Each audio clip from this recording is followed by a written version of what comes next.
So let's get started at the beginning then. What is your experience in politics so far? So far, I have now been a Green Party councillor in Richmond for nearly 3 years now. Got elected in 2018. I represent the ward of Ham, Peach and Richmond Riverside, and I sit on the Education and Children's Services Committee. I also sit on planning and regulatory as well. So there are 3 councillors, Green Party councillors in Richmond, and we sort of share the seats, the different committees up between us. So that's my political experience so far. I have also stood in the general election in 2015, and I stood for this role before in 2016 as well. Sure. And then what's been your real high point so far in politics? It's a tricky one. Standing for general election was a really exciting thing to do. Back in 2015, it seems a long time ago now. It is the election out of all of them, having stood for London Assembly, having stood for locals, that people have the most involvement in and are most interested in. So when you go out and talk on the doorstep, people want to hear from you. They want to hear what you're talking about. When you go to hustings, there you get a much bigger audience. People really care about that one. So that, from a sort of personal point of view of being put on the spot, that was definitely, I would say, one of the highlights. And also it made me realise that when a politician says, I'm honoured and I'm really grateful and humble that people vote for me, they genuinely actually are, because it is a really big thing to go out and talk to people and persuade them to vote for you, and to realise that they have put their trust in you. So that would probably be the high point personally. For a local party, I would say the high point was in 2018, when we got 4 Green councillors elected from having none before that, which was just astounding, and we were delighted. And since then, we've done some great things. We passed a motion this week put forward a motion at council this week, where we're now asking the government to look at doing a universal basic income pilot in Richmond. These are things that wouldn't happen if Greens weren't there. Other things like we now have, Richmond is now an accredited living wage payer. So it means that it's not just its staff, but all of its contractors as well have to be paid a living wage.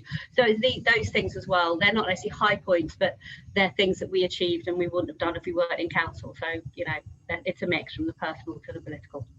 Sure. And then time for the mean question, I'm afraid. So what has been your biggest failure so far, or if you want to treat it, your biggest learning point so far? Becoming a councillor was a really, really big learning curve. Even though I had started to try and sort of take on the role of a councillor before I got elected, there's a very big difference between being a member of the public and actually being in the council and sitting on committee and understanding what your role is and all of those things.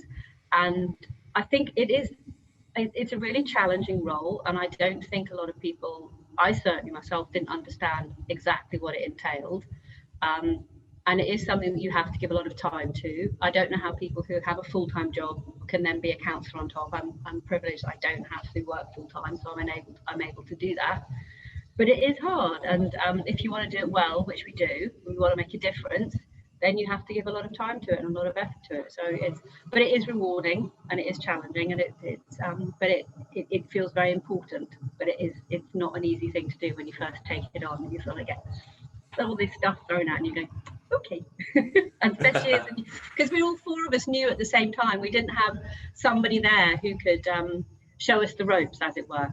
So over the last few years, I've been sort of, as I've been doing, I've been collecting bits of information and sort of tucking them away, so that when we get a new council, hopefully get a new councillor, if we get to 2022, we might get some new councillors elected. I've got a little sheet set aside for them, going, here you go, this is what you need, this is what nobody gave me. Amazing. So why should voters vote for you then? Record of achievement. As I said earlier, we, as Green Party councillors, we've done some good things. We've declared a climate emergency, the universal basic income, the living wage, those kind of things.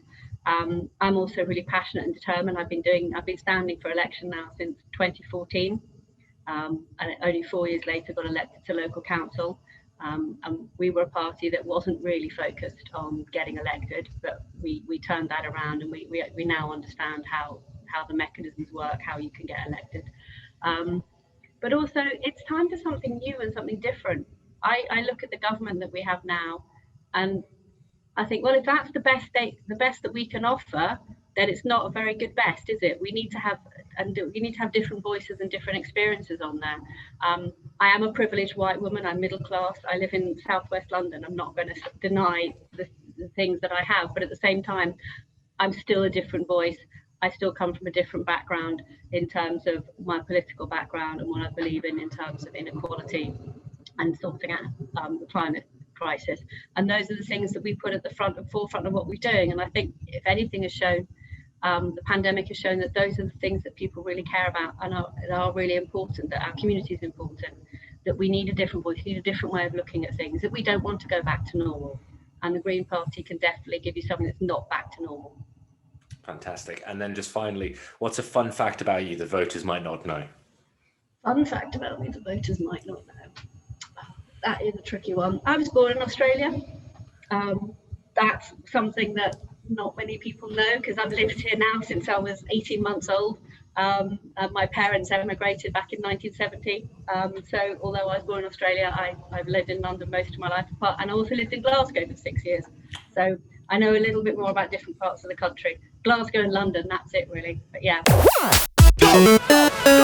Online at riversideradio.com on your smart speaker. Play Riverside Radio. And now on DAB Digital Radio.